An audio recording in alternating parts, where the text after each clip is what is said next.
The gods had condemned Sisyphus to ceaselessly rolling a rock to the top of the mountain, whence the stone would fall back of its own weight. They had thought with some reason that there is no more dreadful punishment than evil and hopeless labor.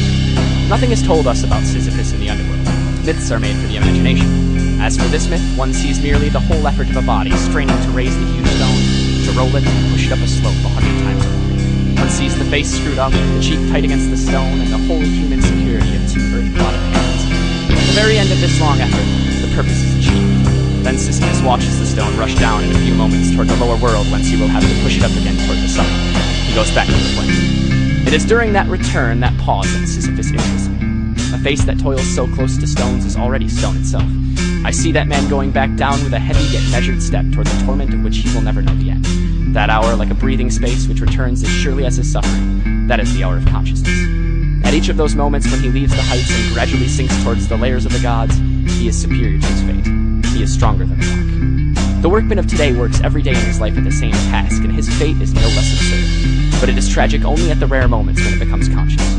Sisyphus knows the whole extent of his wretched condition. It is what he thinks of during his descent. There is no fate that cannot be surmounted by scorn. If the descent is thus sometimes performed in sorrow, it can also take place in joy. When the images of earth cling too tightly to memory, it happens that melancholy arises in a man's heart. This is the rock's victory. But crushing truths perish from being acknowledged. Thus, Oedipus at the outset obeys fate without knowing it. But from the moment he knows, his tragedy begins. Yet at the same moment he realizes that the only bond linking him to the world is the cool hand of a girl. Then a tremendous remark rings out. Despite so many ordeals, my advanced age and the nobility of my soul make me conclude that all is well. I conclude that all is well, says Oedipus, and that remark is sacred. It echoes in the wild and limited universe of man. It teaches that all is not, has not been, exhausted. All Sisyphus' silent joy is contained therein. His fate belongs to him. The rock is still rolling.